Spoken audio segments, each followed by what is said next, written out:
Nos jours sont comptés. Vous le saviez que nos jours sont comptés? Est-ce que quelqu'un se rappelle du verset que je vous avais partagé en début d'année 2021?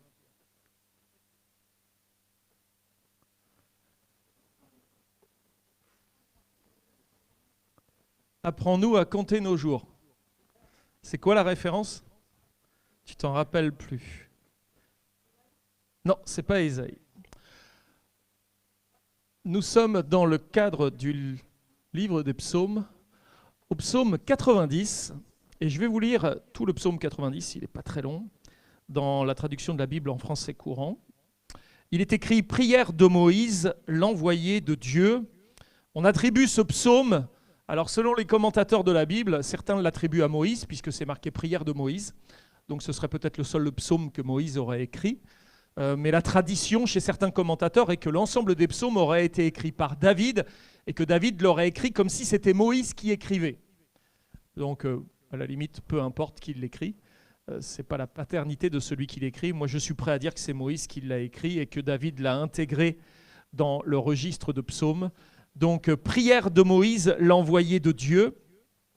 Seigneur, de génération en génération, c'est toi qui as été notre sécurité. Avant que soient nées les montagnes, avant même que le monde ait vu le jour, depuis toujours, c'est toi qui es Dieu et tu le resteras toujours. Tu fais revenir les humains à la poussière et tu leur dis, retournez d'où vous êtes venus. Pour toi, 1000 ans sont aussi brefs que la journée d'hier déjà passée, ou quelques heures de la nuit. Tu mets fin à la vie humaine. Elle passe comme le sommeil du matin. Comme l'herbe qui pousse le matin, elle fleurit, elle grandit. Le soir, elle se fane et elle sèche. Oui, ta colère nous balaie, ton indignation nous terrifie. Tu mets nos fautes au grand jour. Ta lumière éclaire tous nos secrets. Sous l'effet de ta colère, notre vie décline. Le temps d'un soupir, elle arrive à sa fin. Elle peut durer 70 ans ou 80 pour les plus vigoureux, mais nous n'en retirons que peine et malheur. La vie passe vite et nous volons vers la mort. Qui reconnaît la force de ta colère? Qui te respecte assez pour en tenir compte? Fais-nous comprendre que nos jours sont comptés. Alors, nous acquérerons un cœur sage. Seigneur, nous en voudras-tu longtemps encore? Tourne-toi vers nous, aie pitié de nous, tes serviteurs. Dès le matin, comble-nous de ta bonté. Alors toute notre vie, nous crierons de joie. Pendant longtemps, tu nous as humiliés. Donne-nous maintenant autant d'années de joie que nous en avons eu de malheur. Que nous puissions te voir agir. Et que nos descendants découvrent ta grandeur. Seigneur notre Dieu, accorde-nous ton amitié et donne à nos travaux un résultat durable.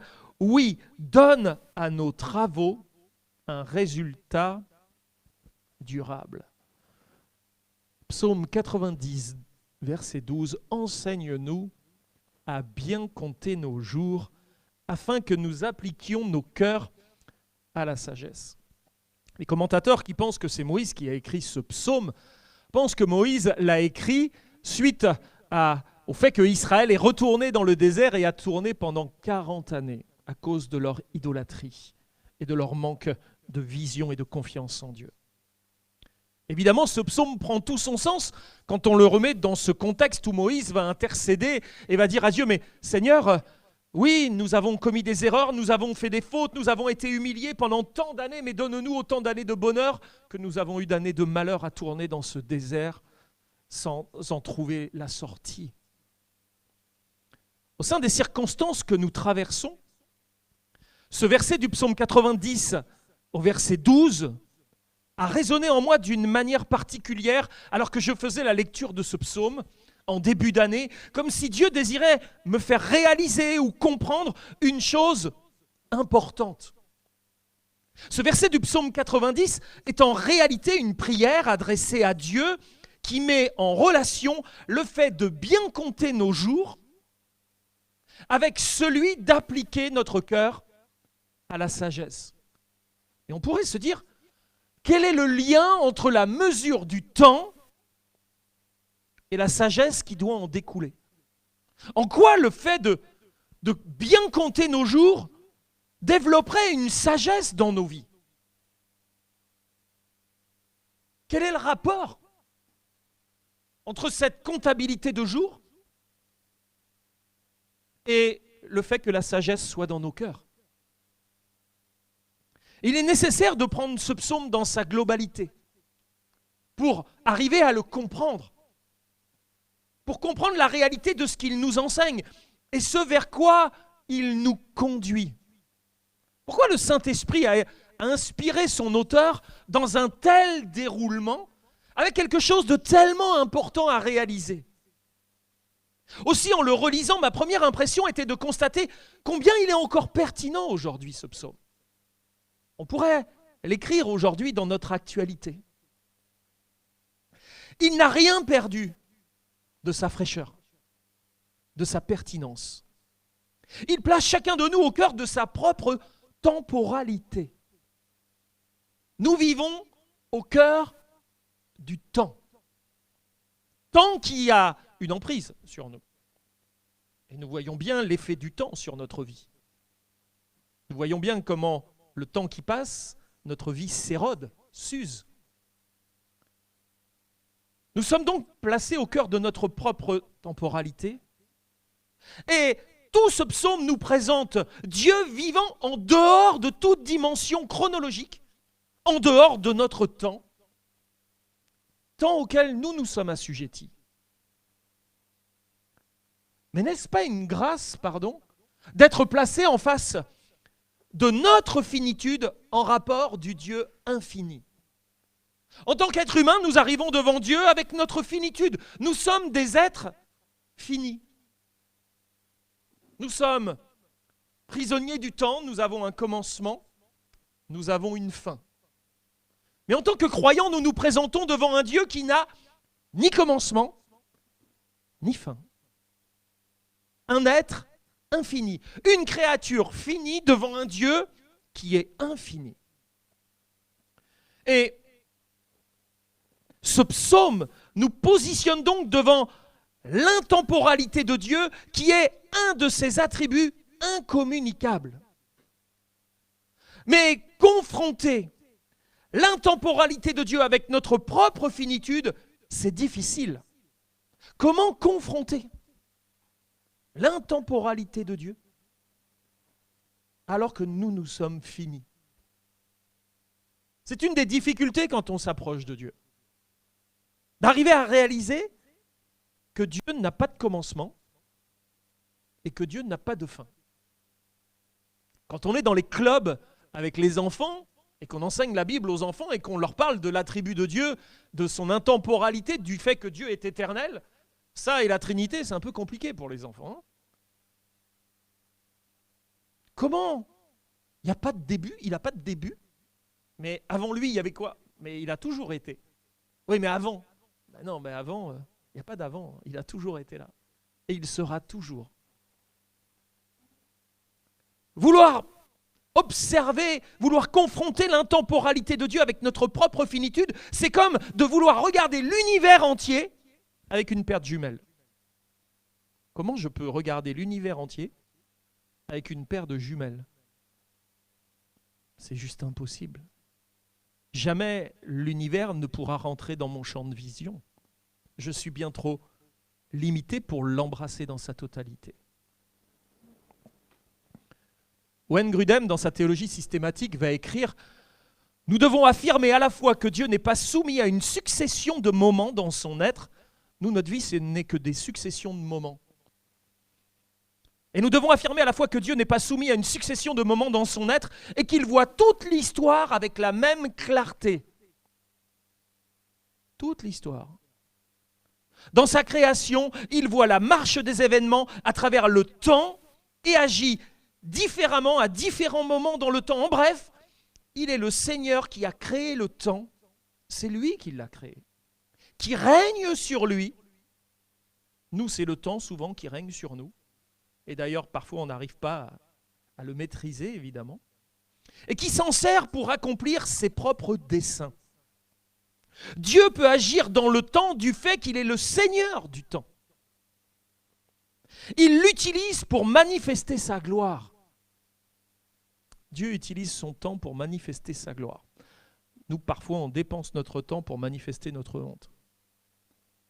Il utilise son temps, le temps pour manifester sa gloire. En fait, Dieu se plaît à réaliser ses promesses et à accomplir ses œuvres de rédemption sur une période plus ou moins longue, afin que nous puissions davantage constater et apprécier sa grande sagesse, sa patience, sa fidélité, son autorité sur tous les événements et même son immutabilité et son éternité, son immutabilité, le fait que Dieu ne change pas. Pour nous, le temps passe. Vous le sentez passer le temps ? Il sectionne la partition de notre vie. Comme il sectionne et marque toute l'histoire de la création et il en donne la mesure. Vous savez, comme la mesure sur une partition de musique. Notre vie est sectionnée par le temps. Les poètes, les peintres, les philosophes ont observé le temps et ont essayé de décrire avec plus ou moins de justesse le temps vis-à-vis de l'homme. À l'image, vous savez, je ne sais pas si vous avez appris ça à l'école, le fameux poème de Guillaume Apollinaire qui comparait l'écoulement de la Seine sous le pont Mirabeau, coule la Seine et nos amours, faut-il qu'on s'en souvienne, etc. C'est l'eau qui coule, c'est le temps qui s'écoule. Il parle du temps, il donne cette allégorie au temps au travers de la Seine qui passe sous un pont. Il y a aussi le célèbre peintre Salvador Dali qui, je ne sais pas si vous connaissez cette toile, les montres molles, où vous voyez des montres qui... En fait, Salvador Dali, lorsqu'il a peint ça, il était sur un port en Espagne, et je pense que c'était en Espagne, et il était en train de manger un camembert coulant. Mais en même temps, en train de manger ce camembert coulant, il a eu une réflexion par rapport au temps qui passe, comme s'il aurait voulu que ce temps s'arrête. Et il a peint son tableau qui a énormément de signification. On ne va pas rentrer dans l'étude du tableau de Dali, mais les montres molles, il cherchait à traduire son obsession, Dali, du contrôle du temps. Mais surtout son caractère inéluctable, inévitable, conduisant chacun de nous à la mort. Et d'ailleurs, il y a une montre qui est sur le devant et sur laquelle, si vous observez bien le tableau, il y a des petites fourmis dessus. Et les fourmis, en fait, pour Dali, étaient ces insectes qui allaient le dévorer dans la tombe une fois qu'il allait être mort et qui prouvaient justement la temporalité de la vie et le fait que l'homme retourne à la poussière. Les fourmis sur la montre qui sont déjà là, prêtes à agir. Avec le psalmisme, nous sommes appelés à considérer le temps que Dieu nous accorde comme s'il s'agissait d'un joyau éphémère en rapport de la brièveté de nos vies et de son caractère transitoire. Dans cette période chaotique que nous vivons, où les annonces médiatiques quotidiennes font état de centaines de milliers de morts en rapport de la pandémie. Lorsque cette pandémie s'arrêtera, si elle s'arrête, on le souhaite, combien y aura-t-il de morts au compteur sur la planète entière? En martelant nos esprits, laissons ce psaume, parce que les médias martèlent nos esprits, laissons ce psaume nous inviter à prendre conscience et à réfléchir sur le caractère fragile de la vie humaine. Certains disent aujourd'hui les hommes ne veulent plus entendre parler de la mort. Pourquoi ? On ne voit plus trop de corbillards, en tout cas on ne les suit plus vraiment. On ne veille plus nos morts. C'est-à-dire qu'on n'est plus confronté à la réalité de la mort et quand elle arrive, c'est quelque chose dont on n'est pas prêt. On veut des guerres sans que voir les morts. C'est compliqué le rapport à la mort dans lequel on est arrivé aujourd'hui. Et c'est ce qui fait que notre gouvernement est obligé d'agir Alors que dans d'autres pays, ils ont dit, bah voilà, c'est une pandémie, il y a des gens qui vont mourir, et il faut se faire à cette réalité. Comme dans toutes les pandémies, il y a des morts. Si vous relisez ou si vous regardez les peintures du moment où il y a eu la peste à Marseille, ou si vous relisez le livre d'Albert Camus, La peste, on est loin de vivre ce qu'ils avaient vécu à l'époque où il y avait des cadavres qui traînaient dans les rues et à Marseille, on était obligé d'enterrer les gens avec la chaux, on avait creusé des fosses communes pour mettre les corps. C'est juste horrible. On est très très loin de tout cela. Et je me dis, si on devait vivre ça, quelle serait l'attitude des gens? Aujourd'hui, on nous confine pendant 2 mois, on est en dépression totale, quoi. Quand je repense au récit de mes grands-mères des bombardements en Normandie, qu'elles se mettaient dans la cave de la maison, tout en sachant si elles entendaient passer les avions, elles entendaient la DCA qui tapait, et puis ils se disaient, si un obus tombe sur la maison, on est enterré vivant dans la cave, quoi. Et ils ont vécu pendant des années dans cette angoisse-là, sous l'occupation. Elles entendaient les V1 et les V2 qui tournaient au-dessus de la ville de Rouen en se disant, à un moment donné, quand l'essence va s'arrêter dans le missile, il va tomber, et puis où il va tomber, c'est le coup de hasard. Donc il y avait des choses vraiment horribles. Je me dis, on a tellement peu, d'un terme que j'aime pas forcément, mais de résilience aujourd'hui. On est comme tellement fragilisé face à la vie. Alors, ce psaume nous invite, nous pousse. Il nous replace au cœur de toute chose, afin que nous réalisions que la mort est l'issue de la vie. Je ne sais pas si c'est une bonne nouvelle que je vous annonce ce matin, mais vous allez mourir. Vous qui êtes parents et qui aimez vos enfants, je vous annonce quelque chose de terrible. Vos enfants vont mourir.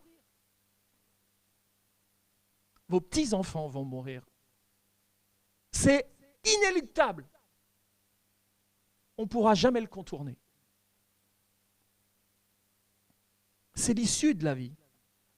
Mais ce psaume n'est pas là pour nous effrayer de cette réalité. Au contraire, mais pour nous rappeler le caractère sacré de la vie. Ce don divin. Ce don divin. Et pour donner du poids à chacune de nos journées, à chacune des secondes qui la composent. Qui sommes-nous en face de Dieu? Dès les premiers versets, le psalmiste commence par considérer la sécurité que Dieu accorde à son peuple, indépendamment du temps qui passe. Du temps qui passe. Là s'établit le contraste qui existe entre l'éternité de Dieu et le caractère éphémère de l'homme, entre la fidélité de Dieu en tant que Seigneur de l'Alliance et l'incapacité de l'homme à se suffire à lui-même et de se maintenir dans la fidélité. Le temps passe, Dieu demeure fidèle, le temps passe et nous, on a bien du mal à l'être et à le rester. Dieu est ici présenté comme le refuge éternel ou l'abri protecteur des saints, car il est Dieu d'éternité en éternité. La stabilité de l'homme se trouve essentiellement en Dieu, son refuge. Lorsqu'il a fait de Dieu son refuge, lorsqu'il trouve en Dieu son refuge. En dehors de Dieu, tout est instable, tout est changeant. En Dieu, tout prend un caractère immuable. Tout est fidélité. Tout est stable. Nous devons considérer que notre sécurité découle non seulement de la grâce de Dieu, mais également de la fidélité de Dieu qui maintient sa grâce dans le temps. Parce que Dieu pourrait être grâce, mais d'une manière ponctuelle. D'ailleurs, pour certains, le temps de la grâce a commencé à la croix, il s'arrêtera lorsque Jésus va arriver. C'est juste pas vrai. Oui, c'est un temps particulier, nous sommes dans une alliance particulière, mais Dieu a toujours été grâce et sera toujours grâce.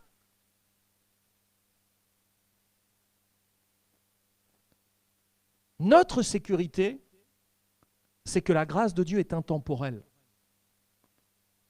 Elle n'est pas sectionnée dans une partie de temps. Alors à la question, depuis quand Dieu est fidèle, le psalmiste déclare que Dieu demeure le même depuis la création du monde. Et même avant la création du monde, et au verset 2, il dit « Avant même que les montagnes soient nées, avant que tu aies donné le jour à la terre et au monde, depuis toujours, et pour toujours, tu es Dieu. » Voilà Où se trouve ma stabilité? Ma stabilité, elle n'est pas dans mon pasteur, elle n'est pas dans ma femme, elle n'est pas dans mon compte en banque, elle n'est pas dans ma maison. Toutes choses passeront, le ciel et la terre passeront, tout va passer. Mais Dieu demeure éternellement. Si tout est basé, si ma vie est basée sur lui, ma vie est stable. Mais si je construis, si j'édifie ma vie ailleurs que sur Dieu, tout devient instable, friable, sujet à la destruction et à la perte.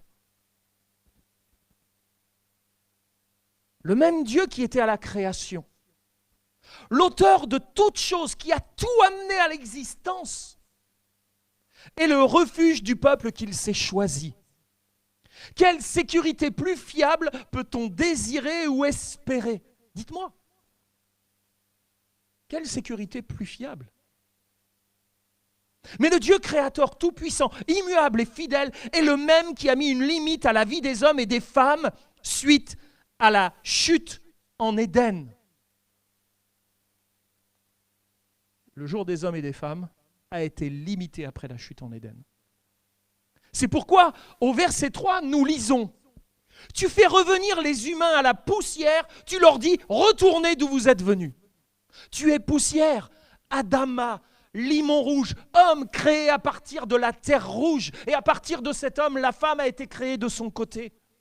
Tu es poussière, je t'ai créé à partir de la terre, cette terre que j'avais fait sortir du néant. Je t'ai créé de cette terre, je t'ai tiré de cette terre, mais tu vas retourner à cette terre. C'est la conséquence de ta chute.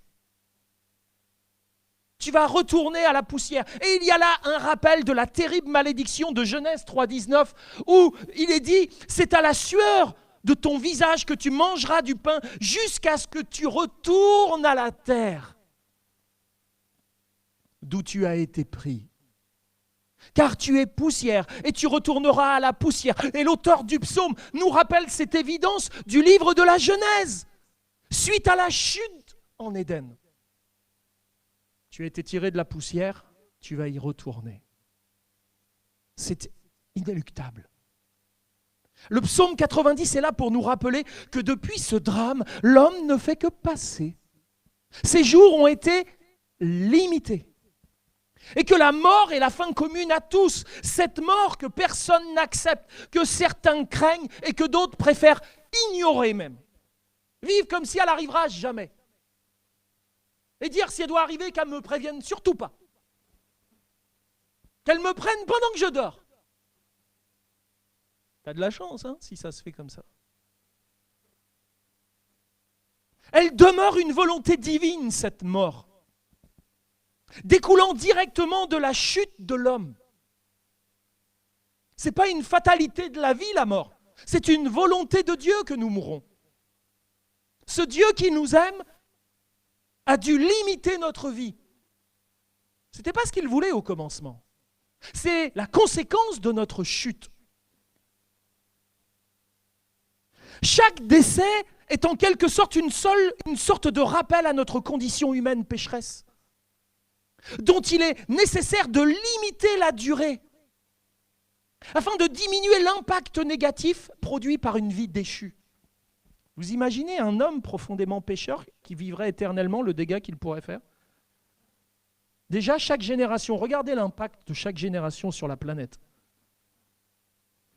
Et dites-vous, allez, les hommes là, on leur donne 300 années de vie à chacun maintenant. Allez, on ne va pas les limiter comme on les limite à 70, 80, 90 ans. On leur donne 300 années. On ne va même pas leur donner l'éternité, mais on augmente le potentiel. Imaginez le dégât, avec le péché toujours dans notre cœur. Hein. C'est juste pas possible. Dieu était mis devant la contrainte de devoir limiter la vie de l'homme en rapport du péché dans sa vie et de ses instincts destructeurs et de sa volonté de faire le mal. De toute façon, si Dieu ne limitait pas la vie des hommes, les hommes s'entretueraient. Si Dieu n'était pas là pour interférer au milieu de nous, on se dévorerait les uns les autres. Dieu a décidé d'en limiter la durée afin que l'impact négatif produit par une vie déchue épargne la terre. La mort est en quelque sorte un moyen de limiter l'expansion du mal.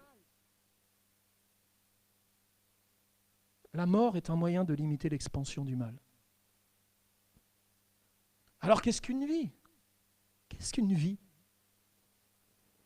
Un espace de temps entre un commencement et une fin, une addition de jours dont la brièveté témoigne d'un côté de sa futilité, mais caractérise de l'autre la grande valeur qu'il est souhaitable d'y accorder. Parce que oui, souvent, le fait que la vie soit, qu'on la prenne dans son caractère si réduit, doit lui donner une grande valeur.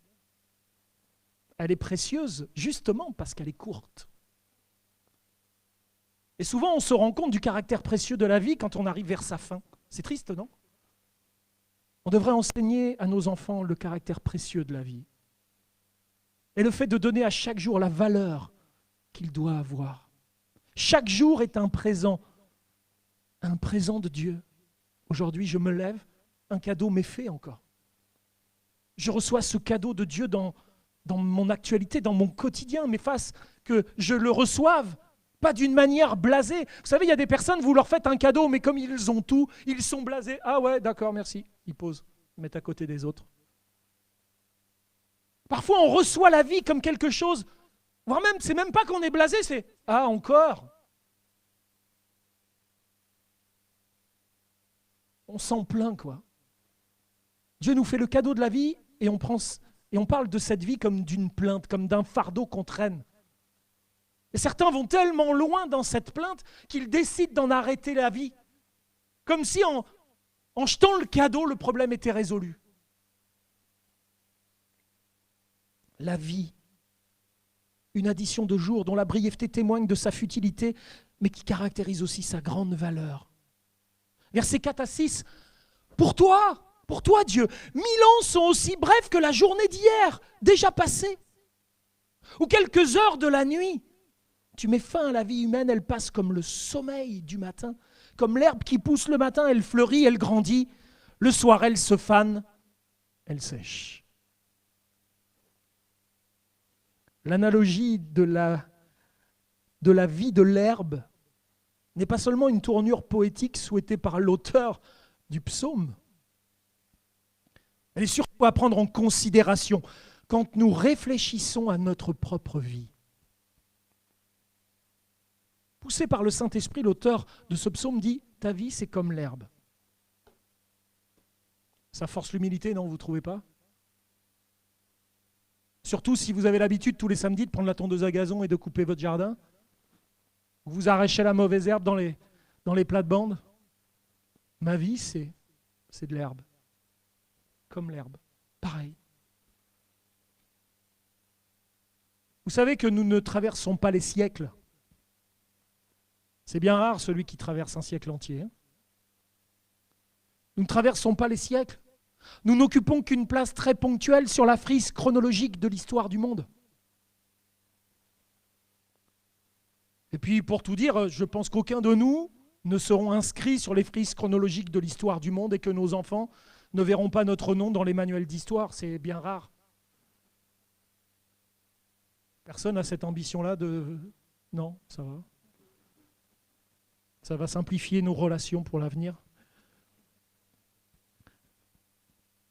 Mais la mort n'est aucunement une fatalité, vous savez.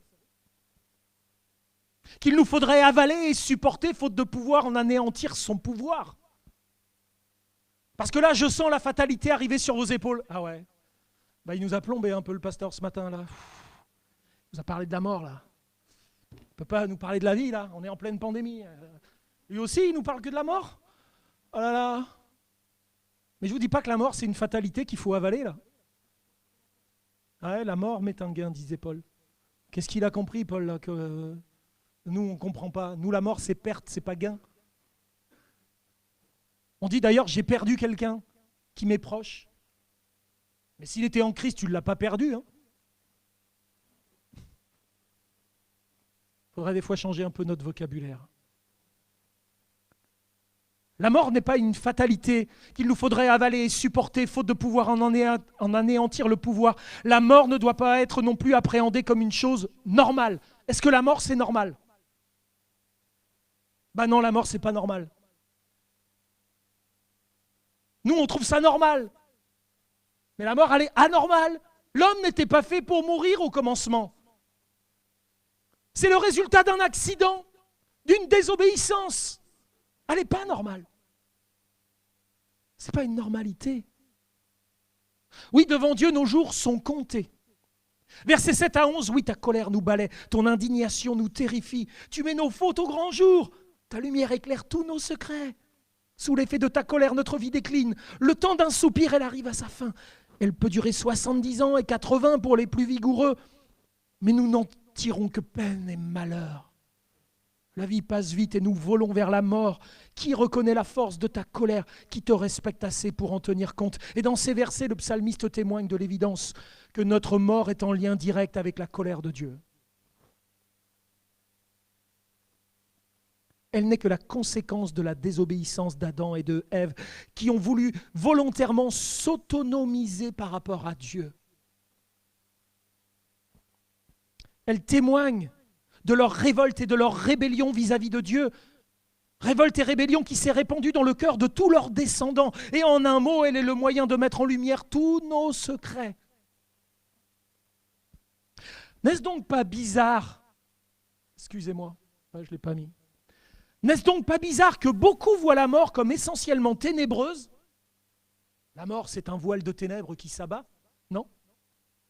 C'est un peu l'image qu'on en a. Pour nous, la mort, c'est ténébreux.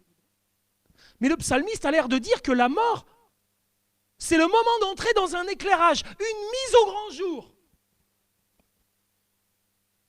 Tu mets tout en lumière au travers de la mort. C'est peut-être pour ça que nous, on veut la couvrir d'un voile de ténèbres, alors que Dieu dit la mort, c'est un moyen de mettre tout à la lumière. Elle témoigne de notre révolte. L'homme préfère-t-il, dans son idée, se plonger dans les ténèbres afin d'échapper au jugement de Dieu? Seulement, dans le livre de l'Ecclésiaste, au chapitre 12 et au verset 1, nous lisons « Jeune homme, réjouis-toi dans ta jeunesse. Livre ton cœur à la joie pendant les jours de ta jeunesse. Marche dans les voies de ton cœur et selon les regards de tes yeux. Mais sache que pour tout cela, pour toute ta vie, là, Dieu t'appellera en jugement. Dieu va t'appeler en jugement. Dieu va tout mettre à la lumière au moment de ta mort.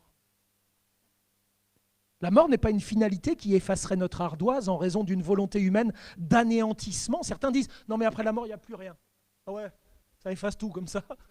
Il n'y a plus rien, je préfère qu'il n'y ait plus rien. Plutôt que d'affronter Dieu, non, je préfère être anéanti. Alors je vais concevoir l'anéantissement pour échapper au jugement. À l'image d'un criminel qui mourrait avant de comparaître pour ses méfaits et dont l'affaire serait ainsi classée. Il est mort, affaire classée. L'homme peut parvenir à échapper à la justice des hommes par la mort. Mais à peine échappe-t-il à la justice des hommes qu'il se retrouve confronté à la justice de Dieu. Il échappe au tribunal des hommes, mais se retrouve devant celui de Dieu. La mort n'a de raison d'être qu'en rapport de notre péché, en face de la justice divine. Ainsi, parce que nous avons péché, nous avons provoqué la colère de Dieu, nous sommes séparés de lui. L'évidence de la mort et sa cause fondamentale ont amené le psalmiste à prier Dieu d'une manière tout à fait étonnante. Fais-nous comprendre que nos jours sont comptés, alors nous acquerrons un cœur sage. Quelle révélation devons-nous recevoir par ce verset? Nos jours sont comptés. Quand à l'hôpital, le professeur responsable du service vous annonce que vos jours sont comptés, comment vous prenez cette information? Tes jours sont comptés. J'aimerais te dire que depuis que tu es né, tes jours sont comptés. Et qu'en fait, tu n'additionnes pas des jours à ta vie, c'est des jours qui se retirent à ton compteur. En fait, nous sommes avec un compteur décomptant. Des journées sont enlevées à notre capital de vie chaque jour. Nous perdons chaque jour de notre capital de vie. Et devant cela, on devrait bien réfléchir à cette vie qui est la nôtre. De son côté, David écrivait au psaume 39,6 « Voici, tu as donné à mes jours la largeur de la main Et ma vie est comme un rien devant toi. Oui, tout homme debout n'est qu'un souffle. L'idée d'une attribution de jour à notre vie traverse la Bible entière. Et peut-être très angoissante pour certains, comme elle est des plus rassurantes pour d'autres. Et là, je vais vous laisser méditer là-dessus. Pourquoi c'est angoissant pour les uns et pourquoi c'est rassurant pour d'autres.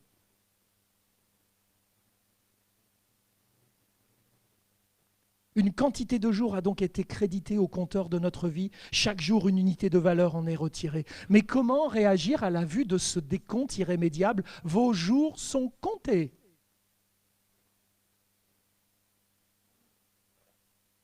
Le psalmiste prie à Dieu de l'aider à bien comprendre que ses jours sont comptés. Aide-moi à bien comprendre ça. Mais vous, avez-vous déjà personnellement élevé vers Dieu une telle prière ? Apprends-moi à bien compter mes jours. Qui a déjà prié, Seigneur, apprends-moi à bien compter mes jours. Apprends-moi à savoir que mes jours sont comptés. C'est pas trop la prière qu'on fait tous les jours, celle-là, non ? En quoi cette compréhension du fait que nos jours sont comptés est assurément un exaucement de la prière, parce que c'est une prière qu'il fait. Et en quoi le fait de comprendre que nos jours sont comptés est donc un exaucement de la prière, et un exaucement de la prière, vous appelez ça comment ? Une bénédiction. Donc le fait de comprendre que mes jours sont comptés est une bénédiction. Tiens, moi ça m'aurait plutôt angoissé que béni, quoi. Mais là il est en train de dire, non, attends. Le fait que tes jours soient comptés, le fait que tu comprennes cette réalité, en fait, c'est une bénédiction dans ta vie. Parce que vivre cette compréhension nous aide à acquérir la sagesse. Mais de quelle sagesse est-il question dans ce verset ? Et il est évidemment question de vivre notre vie avec cette perspective de Dieu. En ayant évidemment le bon but, parce que quand on est dans la bonne perspective, on a le bon but. Et ça nous amène à faire les bons choix. Si tu n'es pas dans la bonne perspective, c'est donc que tu n'as pas le bon but et tu ne feras pas les bons choix. Vivre sagement consisterait-il à méditer sur le caractère limité de la vie ?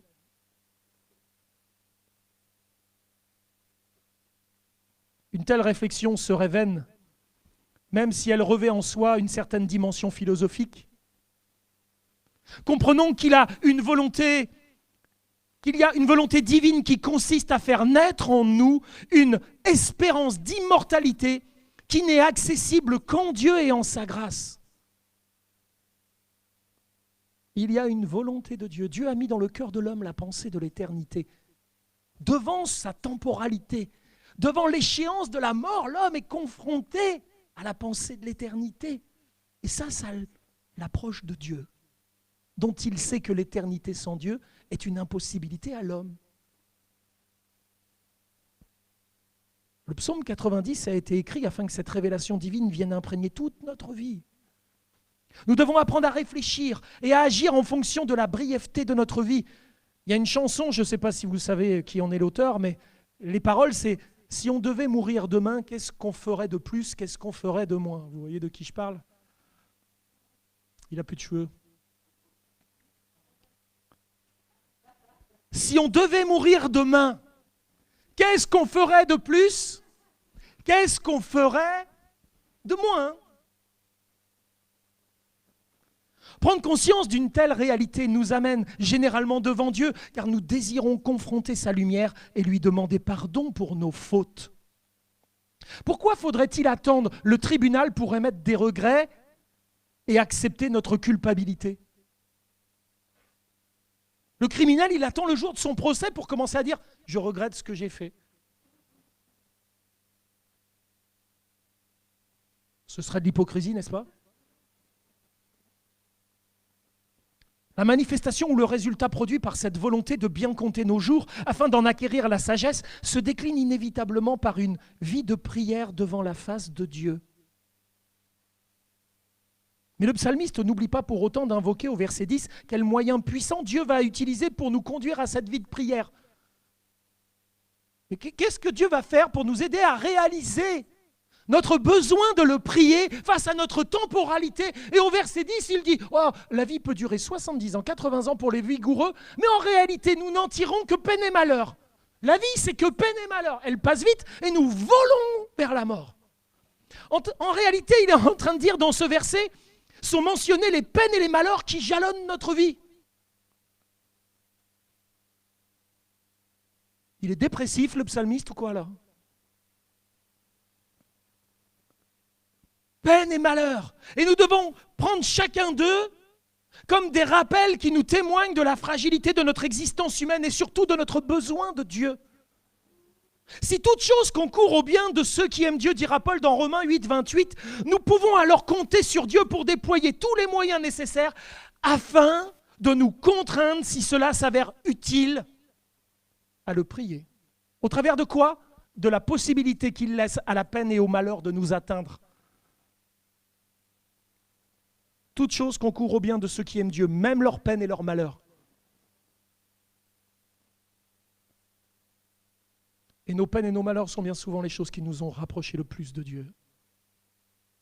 Dieu n'a eu le choix d'agir autrement dans nos vies. Il ne nous a pas mis à l'écart de la peine et du malheur, il ne nous a pas éloignés de toutes ces choses. Au contraire, il nous a mis à l'intérieur de l'adversité parce qu'il savait que c'était le moyen pour l'homme déchu de se rapprocher du Dieu saint. Lorsque nous avons dans notre misère que nous ne maîtrisons pas grand-chose en réalité, et que nous réalisons alors que sans Dieu nous sommes perdus, c'est quand l'adversité a finalement produit ses fruits dans notre vie. Après les comptes. Pour Dieu, est-ce une fin en soi que nous établissions le constat du caractère fugace de notre vie? Non, Dieu désire pour nous bien plus qu'une simple réalisation de notre état. Cette réalisation n'est que l'étape incontournable, mais l'objectif visé est de nous amener à lui d'une manière gracieuse et merveilleuse. Fort des constats que la sagesse engendre chez ceux et celles qui se tiennent devant Dieu, le psalmiste va proclamer au verset 13, « Seigneur, nous en voudras-tu longtemps encore? Tourne-toi vers nous, aie pitié de nous, tes serviteurs. » Et dans ce verset, il est question d'un retournement divin. Tourne-toi. Dans certains versets, c'est « Retourne-toi, Éternel. » Jusqu'à quand? Et le mot hébreu utilisé est « shub », qui signifie au radical de sa conjugaison hébraïque se retourner, revenir, s'apaiser, rétablir des relations spirituelles. Dieu, retourne-toi. Rétablis les relations avec nous, Dieu. Retourne-toi. Apaise-toi. Reviens. Éternel, reviens. Et on voit que c'est jamais nous qui revenons vers lui, mais c'est lui qui revient vers nous. Si nous pouvons nous convertir à un moment donné et changer de sens, c'est parce que c'est Dieu qui a d'abord vécu la vraie conversion. C'est lui qui s'est retourné. C'est lui qui s'est retourné vers nous. Mais qu'est-ce qu'a fait Dieu se retourner? Pourquoi Dieu s'est retourné à un moment donné? Il est ici question du fait que Dieu revienne à nous, qu'il nous redevienne favorable, qu'il soit apaisé envers nous, qu'il rétablisse notre relation à lui, comme au temps où Adam et Ève vivaient en communion avec lui en Éden. Mais pourquoi Dieu a-t-il besoin de se retourner? Le prophète Ésaïe au chapitre 59, verset 2, dans la version Sommer, dit « Ce sont vos fautes qui vous séparent de votre Dieu. C'est à cause de vos péchés qu'il s'est détourné loin de vous pour ne plus vous entendre. » Alors est-il convenable de prier Dieu afin qu'il se retourne sur nous? Peut-on demander à Dieu de revenir sur sa colère? Pouvons-nous parvenir à l'apaiser afin d'échapper à sa justice et de bénéficier ainsi de sa clémence? Par sa prière, le psalmiste espère après la miséricorde de Dieu. Versets 14 à 17, dès le matin, comble-nous de ta bonté. Alors toute notre vie, nous crierons de joie. Pendant longtemps, tu nous as humiliés. Donne-nous maintenant autant d'années de joie que nous avons eu de malheur. Que nous puissions te voir agir et que nos descendants découvrent ta grandeur. Seigneur notre Dieu, accorde-nous ton amitié Et donne à nos travaux un résultat durable. Oui, donne à nos travaux un résultat durable. Et sous le jugement du péché, nous ne méritons pas de vivre. Paul va écrire dans Romains 6, 23 que le salaire du péché, c'est la mort. Mais si le Seigneur est apaisé, s'il se retourne vers nous, qu'il revienne vers nous, c'est que sa compassion et sa miséricorde nous sont accordées et que sa faveur redevient nôtre. Mais un tel revirement divin ne peut être que la finalité de la satisfaction de la justice divine. Dieu ne peut pardonner le péché sans satisfaire à sa justice. C'est impossible. Il ne peut reprendre la relation sans l'expiation, sans la justification du pécheur et sa sanctification. Et nous ne pouvons ignorer ici quel intercesseur fut Moïse pour son peuple qui était profondément idolâtre. Quelle était sa prière pour son peuple? Il a intercédé avec une grande ferveur pour que Dieu les épargne et revienne de sa colère. Il est dit de lui dans Hébreux 11, 26 qu'il regardait Moïse. Mais il regardait à quoi?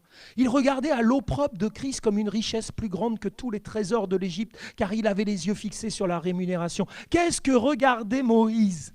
Il regardait Christ. Moïse regarde Christ. Il pose ses regards sur Christ. Aussi, il ne pouvait ignorer que celui qui allait accomplir la véritable expiation et rendre Dieu propice, c'était le Christ Jésus vers lequel pointaient toutes les prophéties de l'ancienne alliance. C'est pourquoi, comme Moïse, dirigeons ce matin nos regards vers celui qui est bien plus que Moïse, qui n'était que l'image et l'ombre de celui qui devait venir.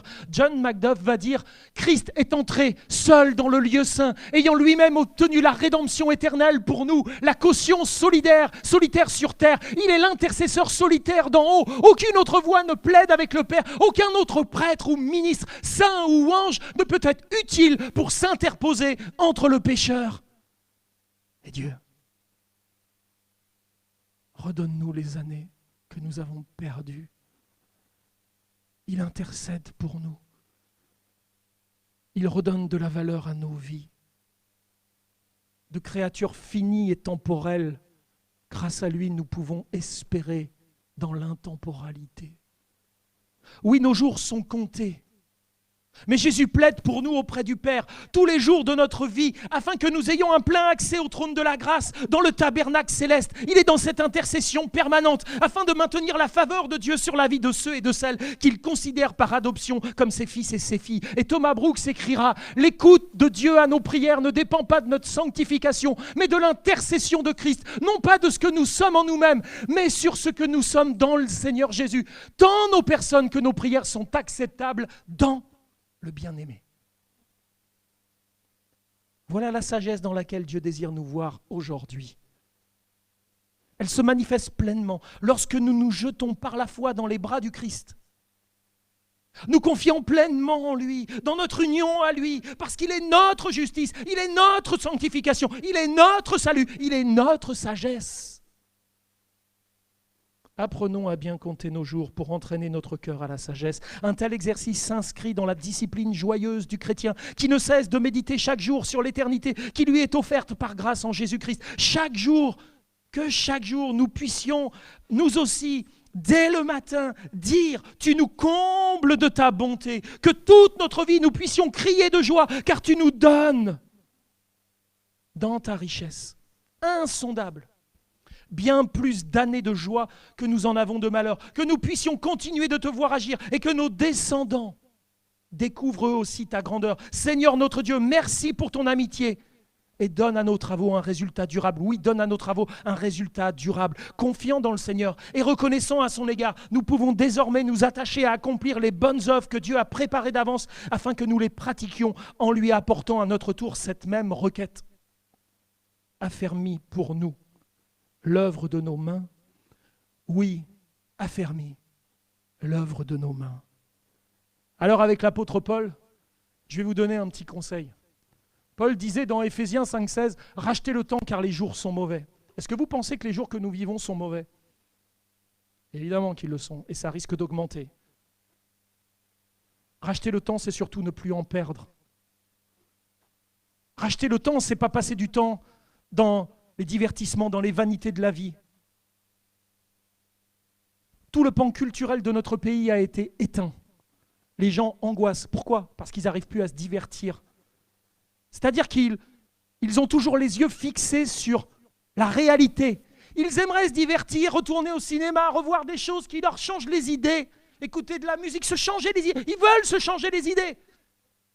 Ils ne supportent pas la réalité.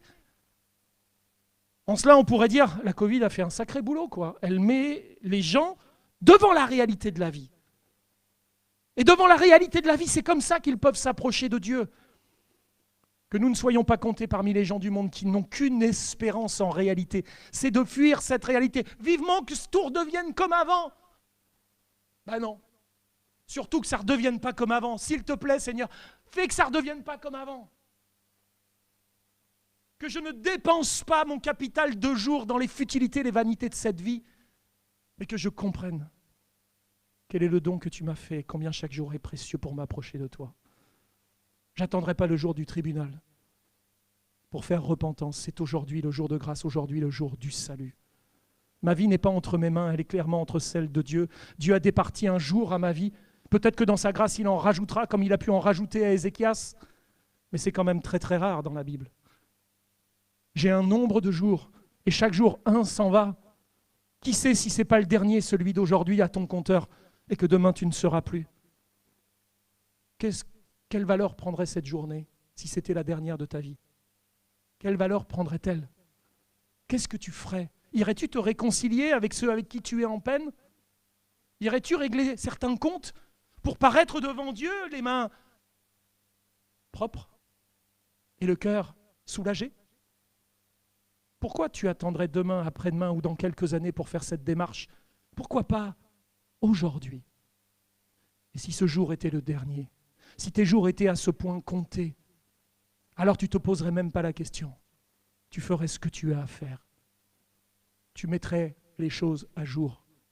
Non seulement pour toi, mais pour tous ceux qui arrivent après toi, afin qu'ils ne retrouvent pas des surprises une fois que tu seras parti. Que le nom du Seigneur puisse nous bénir maintenant. Que sa grâce puisse envahir nos cœurs, qu'il puisse nous visiter par son esprit. Alors que Dieu désire que nos yeux soient sur les réalités de la vie, Seigneur, nous t'en supplions. Ne permets pas que nous soyons de ceux qui se divertissent et qui perdent la valeur de leur vie au travers du fait qu'ils sont dans toutes sortes d'occupations vaines et inutiles. Recentre-nous sur toi, afin que nous soyons recentrés aussi sur nous-mêmes, sur ce que notre vie doit être à la lumière de ta révélation. Nous sommes tellement excentrés. Si Christ n'est pas au centre de ma vie est excentrée. Même mes activités, la manière dont je dépense mon temps est totalement déséquilibrée. Seigneur, reprends ta place au cœur de nos priorités, afin que notre temps, ce temps qui est compté, soit géré d'une manière sainte et sage, et que chaque jour, chaque instant, chaque moment, je puisse rechercher ta gloire. Et si je n'y parviens pas à certains moments, pardonne-moi, aide-moi par ton Saint-Esprit, mais donne-moi à donner un poids éternel à chaque moment que je vis. Et merci pour ce moment que nous avons vécu ce matin, parce que je veux croire que là encore, Seigneur, nous avons reçu des choses qui nous viennent de toi. Que ton nom soit béni, Jésus. Amen.